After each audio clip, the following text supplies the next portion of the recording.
नमस्कार, देवभूमि समाचार में आपका स्वागत है। मैं हूं आपके साथ आनंद विजय सिंह।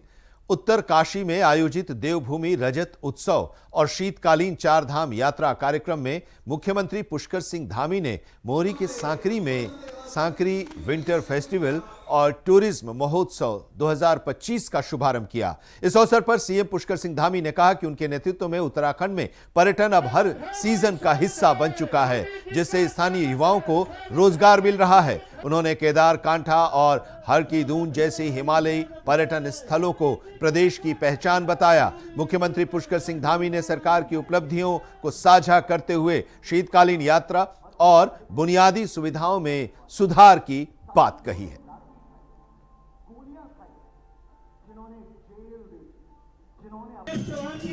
परीक्षण करवा कर इन सभी को आगे योजनाओं में सम्मिलित किया जाएगा और इन सभी को परीक्षण करवाने के बाद घोषणाओं में यथासंभव सभी को सम्मिलित करेंगे। और इसी प्रकार से डाड़ागांव छानी चटाऊ महाविद्यालय यहाँ भी ये सड़क के बारे में इसमें भी लिखा है, इसको भी जो है घोषणा में सम्मिलित कर देंगे। और ये भी हमारे जगत सिंह चौहान जी ने भी दिया है, मंत्री जी ने भी दिया है, जिला पंचायत वालों ने भी दिया है, जिला अध्यक्ष ने भी दिया है। आप सबके बीच में से बहुत सारे पत्र आए, उन सभी पत्रों को मैं अपने साथ लेकर जा रहा हूँ। हम सभी मिलकर आज ये संकल्प लेंगे कि हम अपनी संस्कृति को सजोएंगे, अपने पर्यावरण की भी रक्षा करेंगे और आदरणीय प्रधानमंत्री जी का जो शीतकालीन यात्रा का आह्वान है उसको एक जन आंदोलन बनाएंगे। हर प्रकार से शीतकाल को जो है हम एक सुंदर अपने लिए एक अवसर के रूप में इसका उपयोग करके अपने आसपास के क्षेत्रों को, शहर को एक विकास से जोड़ेंगे, समृद्धि से जोड़ेंगे, व्यापार से जोड़ेंगे, काम धंधों से जोड़ेंगे। इन्हीं सब पौड़ी से बीजेपी के सांसद अनिल बलूनी ने रामनगर और उसके आसपास के वन ग्रामों और खातों में रह रहे लोगों की समस्याओं पर मीडिया के साथ चर्चा की। उन्होंने बताया कि भारत सरकार और उत्तराखंड के मुख्य सचिव से इन समस्याओं पर बातचीत हुई है। उन्होंने बताया कि जिलाधिकारी से भी उन्होंने इस समस्या को लेकर चर्चा की है। सांसद अनिल बलूनी ने जिलाधिकारी को निर्देश दिया है कि एक सूची तैयार की जाए जिसमें यह स्पष्ट हो कि कौन से वन ग्राम राजस्व ग्राम घोषित किए जा सकते हैं। बलूनी ने कहा कि इन क्षेत्रों में रह रहे लोगों को बुनियादी सुविधाएं मिलना उनका अधिकार है। सांसद ने यह भी कहा कि पर्यावरण और वन्य जीव संरक्षण में उत्तराखंड के लोगों का योगदान अत्यधिक है और केंद्र सरकार राज्य का पूरी संवेदनशीलता के साथ सहयोग करेगी। उसके आसपास के इलाके में जो हमारे वन ग्राम और जो हमारे खत्ते हैं, हमने भारत सरकार में भी और मैंने मुख्य सचिव से बात करके भी, आज भी मेरी डिस्ट्रिक्ट मजिस्ट्रेट से बात हुई है कि भाई मुझे जल्दी से जल्दी इनकी एक सूची बना के आप दे दो। इसमें से जिनकी जो स्थिति है चेक लिस्ट के साथ कि कौन कौन ऐसे वन ग्राम है जिनको राजस्व ग्राम करने में कोई दिक्कत नहीं है और कौन कौन से ऐसे राजस्व ग्राम है जिनको करने में फला फला दिक्कतें हैं, कौन कौन में क्या है। मैंने सबसे ये कह दिया है और बहुत ही मजबूती के साथ ये कहा है भारत सरकार में भी कि जो वन ग्रामों में और जो खत्तों में हमारे लोग रहते हैं उनको जो बेसिक नागरिक सुविधाएं हैं वो देनी होगी, क्योंकि वो जिस प्रकार की समस्याओं से जो उनको मानवीय जो मदद है वो तो हमें करनी पड़ेगी। और मैं मुझे पूरा विश्वास है कि ये प्रोसेस चल पड़ा है, बहुत जल्दी इस पे कार्रवाई भी होगी और जो भी हमारे राजस्व ग्राम जो वन ग्राम है और राजस्व ग्राम भी बनेंगे और जो हमारे खत्तों में लोग रह रहे हैं उनको सुविधा दी जाए। मैंने कहा है उनके लिए जो जो व्यवस्था आगे करनी है सरकार जो समझे, अगर उनको कहीं और बसाना है जो करना है लेकिन करे, उनको जो बेसिक सुविधाएं हैं वो दिलाई जानी बहुत आवश्यक है। कि कॉर्बेट अपने आप में देश का अग्रणी पार्क है और कॉर्बेट में लगातार पर्यटन भी बढ़ रहा है।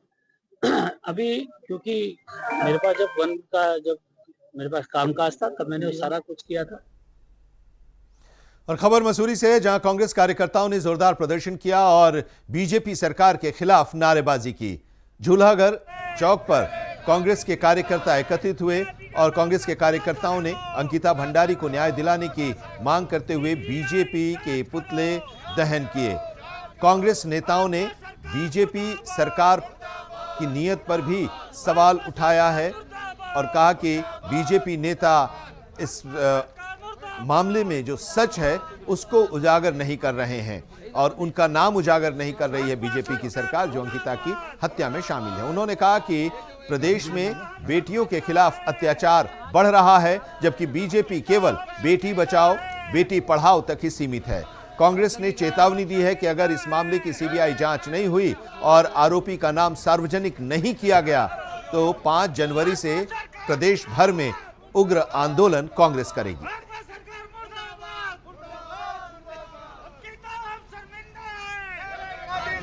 उत्तराखंड का ही नहीं पूरे देश का और महिलाओं, खासकर महिलाओं का दुर्भाग्य है कि अंकिता भंडारी केस में ऐसी स्थितियां पैदा हो गई। ऑनरेबल कोर्ट ने भी जो है उनके हत्यारों को जो है जेल के पीछे रखा, लेकिन असल जो किसके लिए अंकिता भंडारी ने ये प्राण न्यौछावर किए, किसके लिए जो उसने अपनी बलि चढ़ाई, कौन वो बीजेपी का नेता है जिसका नाम बार बार उजागर होने के बाद जो है अप्रत्यक्ष रूप से उजागर किया जा रहा है। आज तो उन्हीं के लोगों ने ये कहना शुरू कर दिया। कोटद्वार में 15 जनवरी से शुरू होने वाली अग्निवीर सेना भर्ती रैली के लिए तैयारियां तेज हो गई हैं। सेना और स्थानीय प्रशासन ने इस भर्ती प्रक्रिया को शांतिपूर्ण और व्यवस्थित ढंग से संपन्न कराने के लिए पूरी तैयारी कर ली है। इस सिलसिले में सेना के अधिकारियों ने पुलिस, तहसील प्रशासन और दूसरे इससे संबंधित जो विभाग हैं उनके अधिकारियों के साथ एक बैठक की। बैठक में सुरक्षा व्यवस्था, यातायात प्रबंधन, अभ्यर्थियों की सुविधा, चिकित्सीय व्यवस्था, पेयजल, साफ सफाई और आपात सेवाओं की को लेकर विस्तार से चर्चा हुई। तो उनको मेंटेनेंस करा लेंगे, उनको देख लेंगे। जनवरी माह में यहाँ पे भर्तियाँ होनी है, उसको लेकर के आर्मी से कर्नल सर भी हमारे साथ आए थे। इनके द्वारा भी पूरा ब्रीफिंग किया गया है और सभी विभाग यहाँ उपस्थित थे। भर्तियों के लिए हमें क्या आवश्यकता है, क्या क्या व्यवस्थाएं करनी है और कब से भर्तियाँ होनी है, उस संबंध में ये आज बैठक थी और विभागों को सभी जो कार्य है करने के लिए आज निर्देशित किया गया है। और यहाँ पर एक ब्रेक के लिए रुकते हैं। ब्रेक के बाद भी खबरों का सफर जारी रहेगा। जुड़े रहिए इंडिया वॉइस के साथ। ब्रेक के बाद आपका एक बार फिर से स्वागत है। आप देख रहे हैं उत्तराखंड की खबरों का ये खास बुलेटिन देवभूमि समाचार। खबरों का सिलसिला आगे बढ़ाते हैं और खबर हरिद्वार से। हरिद्वार के लक्सर क्षेत्र में पुलिस और बदमाशों के बीच मुठभेड़ हुई। लक्सर फ्लाईओवर पर अज्ञात बाइक सवार बदमाशों ने रुड़की जेल से लक्सर कोर्ट में पेशी पर लाए गए कुख्यात अपराधी विनय त्यागी पर फायरिंग की। इस हमले में विनय त्यागी गंभीर रूप से घायल हो गया। वहीं पुलिस के 2 कांस्टेबल भी गोली लगने से घायल हुए। घटना के बाद पुलिस ने इलाके की नाकेबंदी कर दी, लेकिन बदमाश जो थे वो घटनास्थल से फरार हो गए। ये वारदात तब हुई जब अपराधी को स्पेशल वैन से लक्सर कोर्ट में पेशी के लिए ले जाया जा रहा था।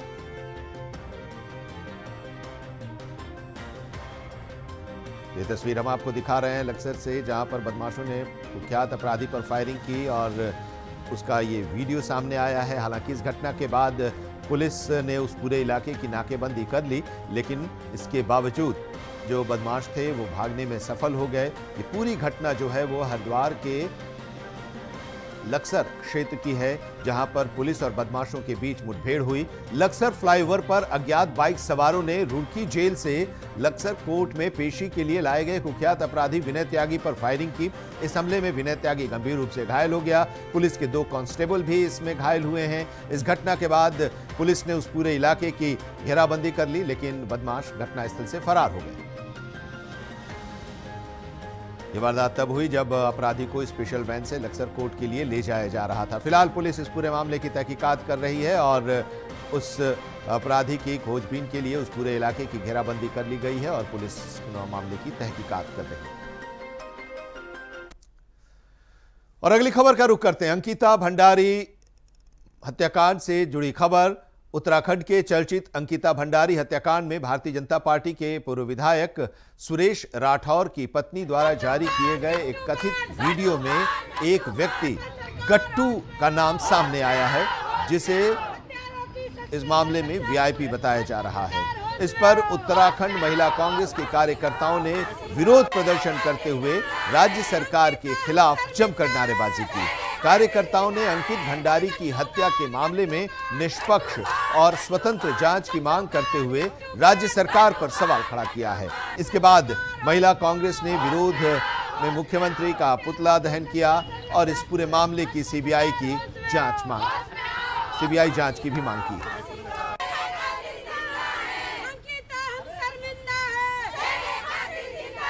सोशल मीडिया में या मतलब फेसबुक में, व्हाट्सएप में, सब तरीके से गट्टू कौन आपको दिख रहा है, सब चल रहा है।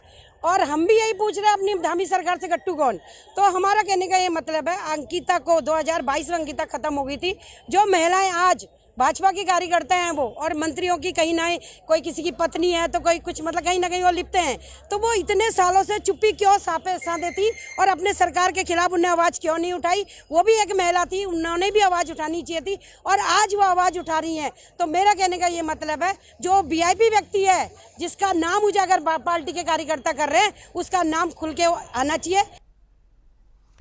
हल्द्वानी नगर निगम में गो सेवकों ने प्रदर्शन करते हुए 5 सूत्री मांग का ज्ञापन नगर निगम अधिकारियों को सौंपा। गौ सेवकों ने आरोप लगाया कि हल्द्वानी शहर में लगातार गोवंश की दुर्घटना में मरने या घायल होने के मामले सामने आ रहे हैं, लेकिन नगर निगम उनकी सहायता में कदम नहीं उठा रहा है। उनका कहना है कि निगम न तो घायल गोवंश को अस्पताल भेजने के लिए एम्बुलेंस उपलब्ध कराता है और न ही गोवंश की मृत्यु होने पर उनका अंतिम संस्कार करने के लिए जेसीबी या अन्य संसाधन उपलब्ध कराता है। इसके अलावा गोवंशों की मृत्यु के बाद उन्हें मिट्टी देने के लिए भी नगर निगम के पास कोई स्थान नहीं है। गौ सेवकों ने इन समस्याओं के समाधान के लिए तत्काल कार्रवाई की मांग की है।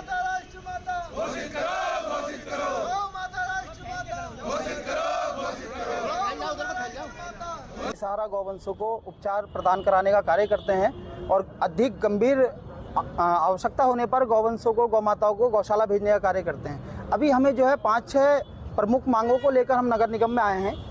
एक तो रात्रि में गौवंश कभी दुर्घटना से क्षतिग्रस्त हो जाता है या उसकी मृत्यु हो जाती है, तो ना रात्रि में हमें एम्बुलेंस मिल पाती है, ना जो है रात्रि में जेसीबी नगर निगम की मिल पाती है। तो हमारी यह भी विशेष मांग है कि इसके लिए भूमि प्रदान हो।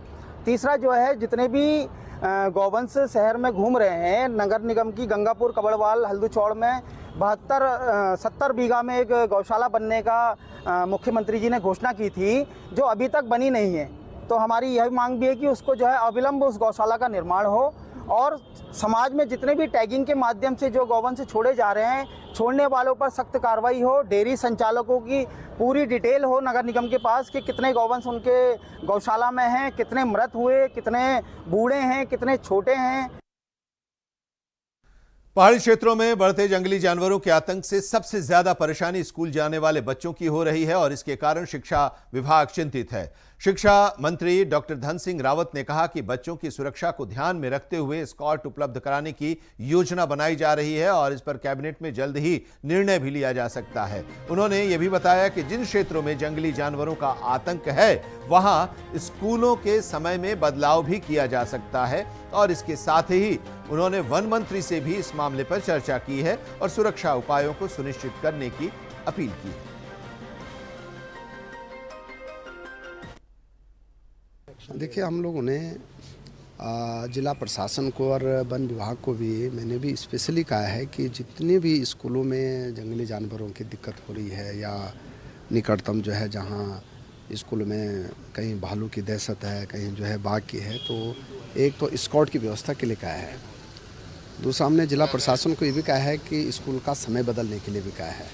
ये दोनों बातें हमने कही हैं और आज वन मंत्री जी इस पर अधिकृत बयान देने वाले भी हैं कि हम और इसका एक्शन प्लान क्या रहेगा। कि हमारे मुख्यमंत्री जी ने भी भारत सरकार के केंद्रीय मंत्री जी से बात की है और मैं भी देख रहा हूँ कि लगातार घटनाएं बढ़ रही हैं और इससे बच्चों को बहुत दिक्कत हो रही है। तो हमें चाहते हैं कि एक तो एस्कॉर्ट की व्यवस्था करने के लिए हमने कहा है, दूसरा ये कहा है कि स्कूल का टाइम बदलने का कहा है। तो जहाँ जहाँ ये दिक्कत नहीं वहाँ हमने दोनों चीज़ें कही। और खबर देहरादून से, जहां पर कांग्रेस के वरिष्ठ नेता और पूर्व मुख्यमंत्री हरीश रावत ने भारतीय जनता पार्टी पर छवि धूमिल करने का आरोप लगाते हुए कहा कि कल भोंपू लेकर बीजेपी के कार्यालय जाएंगे और पार्टी से उन पर लगे आरोपों का प्रमाण मांगेंगे। इस पर बीजेपी के प्रदेश अध्यक्ष ने पलटवार करते हुए कहा कि वो खुद हरीश रावत का स्वागत करने के लिए बीजेपी कार्यालय में मौजूद रहेंगे और उनके लिए चाय की व्यवस्था भी करेंगे। उन्होंने ये भी कहा कि अगर हरीश रावत बीजेपी में आना चाहते हैं तो उनका स्वागत किया जाएगा। साथ ही बीजेपी अध्यक्ष ने कहा कि हरीश रावत को प्रमाण की आवश्यकता नहीं है, क्योंकि उत्तराखंड की जनता ने पिछले चुनाव में उन्हें इसका प्रमाण दे दिया है।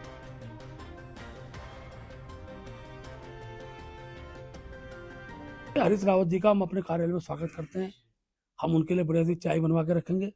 भोकू लगाने के आने की आवश्यकता नहीं है। बीजेपी के दफ्तर के अंदर आकर और वो भाजपा में हो जाएं, ऐसी मैं अपेक्षा भी करता हूं। मैं उनके स्वागत के लिए आ रहूंगा। वो जनता प्रमाण दे रही है, हर प्रकार का प्रमाण जनता दे रही है। जब चुनाव आते हैं तो जनता 4 चुनाव में उनको प्रमाण दे चुकी है। इसलिए प्रमाण हमसे न मांगे, प्रमाण वो जनता से मांगे। अंकिता भंडारी हत्याकांड एक बार फिर सुर्खियों में है और इस बार एक नए राजनीतिक विवाद ने इस मामले को और भी पेचीदा बना दिया है। बीजेपी के पूर्व विधायक की कथित पत्नी उर्मिला सनावर ने सनसनीखेज खुलासा किया है, जिसमें उन्होंने बताया कि अंकिता हत्याकांड में एक वीआईपी नेता का नाम जुड़ा हुआ है, जो बीजेपी का बड़ा नेता है। इस बीच कांग्रेस ने इस मामले में सीबीआई जांच की मांग की है, जबकि बीजेपी ने इसे पारिवारिक विवाद बताते हुए आरोपों को खारिज किया है। एसआईटी की जांच पर भी सवाल उठने लगे हैं और अब यह सवाल खड़ा हो गया है कि क्या इस मामले की सीबीआई जांच होगी या नहीं।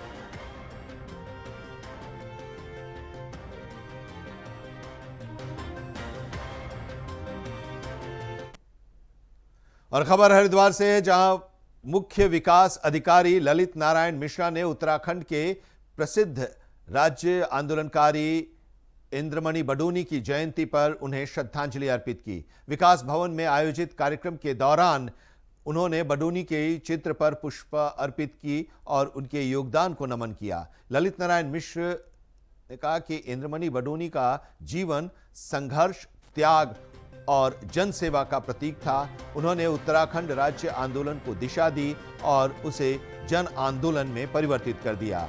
उनके नेतृत्व और दृढ़ संकल्प ने समाज और प्रशासन को प्रेरित किया है। मिश्रा ने कहा कि उनकी प्रेरणा से राज्य सरकार विकास और जन कल्याण की दिशा में लगातार कार्य कर रही है। गांधी कहे जाने वाली इंद्रमणि बडोनी जी की जयंती है। आदरणीय बडोनी जी के इस जयंती कार्यक्रम में हमारे विकास भवन के सभी अधिकारी कर्मचारी शामिल हुए और उनको श्रद्धा सुमन अर्पित किए गए। देखिए, उनको जैसे कि उत्तराखंड का गांधी कहा जाता है, उनकी एक संकल्पना थी हिमालय को लेकर के, यहाँ के पर्यावरण को लेकर के। तो उन्होंने जो उनकी संकल्पना थी उसके हिसाब से उन्होंने जिस गांधीवादी तरीके से अपना प्रयास किया था, जिसके फलस्वरूप ये उत्तराखंड प्रदेश बना हुआ है, उनके सपनों को साकार करने के लिए जो है एक अब समय आ गया है कि उनके सपनों को का जो हमारा प्रदेश बनना है उसको हम मनाएं। सभी ये एक तरह से हमारा जो कार्यक्रम था ये सभी के लिए था और इसमें सारे विभाग के कर्मचारी अधिकारी आए हुए थे और सभी ने जो है उत्तराखंड के। और खबर देहरादून से, जहां मुख्य सचिव आनंद वर्धन की अध्यक्षता में वन विभाग की गैर प्रकोष्ठ वन उपज का विकास और हर्बल और एरोमा टूरिज्म परियोजना के तहत राज्य स्तरीय अनुश्रवण समिति की बैठक आयोजित की गई। बैठक में मुख्य सचिव ने परियोजना की प्रगति पर चर्चा की और पीएमसी गठित करने के निर्देश दिए। उन्होंने जड़ी बूटी को राज्य की आर्थिकी से जोड़ने की आवश्यकता पर बल दिया और कृषि, उद्यान और वन विभाग को सामंजस्य से कार्य योजना तैयार करने की सलाह दी। उन्होंने हर्बल नर्सरियों को पर्यटन गतिविधियों से जोड़ने और 10,000 किसानों को प्रशिक्षण देने के लिए शीघ्र कार्य योजना बनाने का भी निर्देश दिया।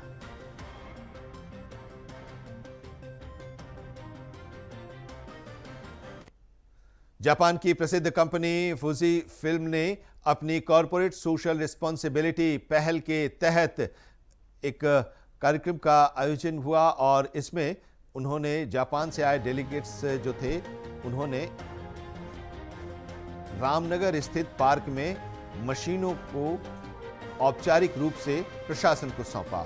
निदेशक डॉक्टर साकेत बडोला ने बताया कि ढेला रेस्क्यू सेंटर में 14 तेंदुए और 11 बाघ रखे गए हैं और रेस्क्यू सेंटर के आधुनिकीकरण के लिए फुजी फिल्म के साथ सहयोग किया गया। फुजी फिल्म ने मशीन और संबंधित इक्विपमेंट निःशुल्क उपलब्ध कराई। डॉक्टर बडोला ने कहा कि ये मशीनें वन्य जीवों के ब्लड और बॉडी पैरामीटर का विश्लेषण कर पुनर्वास और स्वास्थ्य परीक्षण में मदद करेंगी। पहले ये जांच बाहरी संस्थानों पर निर्भर थी, अब उत्तराखंड में ही ये संभव हो पाएंगी। जापानी प्रतिनिधियों ने इसे गर्व की बात बताया। फुजी फिल्म इंडिया की प्रतिनिधि ने कहा कि इससे वन्य जीव संरक्षण और चिकित्सा सुविधाओं को एक नई मजबूती मिलेगी। अवगत हैं कि हमारा ढेला में एक रेस्क्यू सेंटर है और अभी जो उसको हम टाइगर और हमारे लेपर्ड्स वहाँ पर हैं। माननीय मुख्यमंत्री जी का भी ये निर्देश है कि जो रेस्क्यू सेंटर्स हैं उनको और स्ट्रेंथन किया जाए, उनका सुदृढ़ीकरण किया जाए। इसी के अंतर्गत हमने फुजी फिल्म के साथ हमारा एक कोलैबोरेशन शुरू हुआ है, जिसके अंतर्गत उन्होंने बहुत आधुनिक तकनीक की जो मशीन है वो CSR इनिशिएटिव की तरह हमको निःशुल्क रूप से उपलब्ध कराई है। आज फुजी फिल्म की टीम ने उन मशीनों को और उनके साथ जो बाकी इक्विपमेंट्स हैं उनको कॉर्बेट टाइगर रिजर्व को हैंडओवर किया।